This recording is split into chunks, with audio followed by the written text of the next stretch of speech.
Welcome to the Rim Break Rodeo. We hope this video helps. You begin by preparing the watch so you can isolate the swipe problem quickly.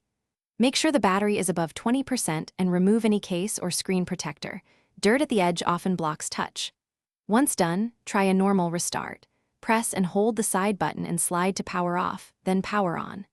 If gestures still fail, force restart by holding both the side button and digital crown until the Apple logo appears. This clears temporary software glitches.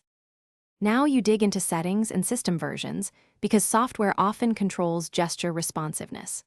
Open settings and check accessibility. If touch accommodations or custom gestures are enabled, disable them to restore default swipes. Next, make sure Watch OS is current by updating through the Watch app on your iPhone. Developers fix gesture bugs in patches.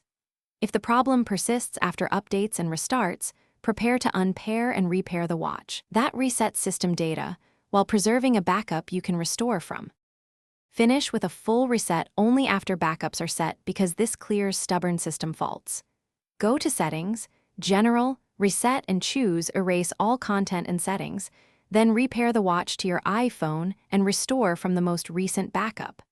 This often fixes persistent gesture problems by reinstalling a clean system image.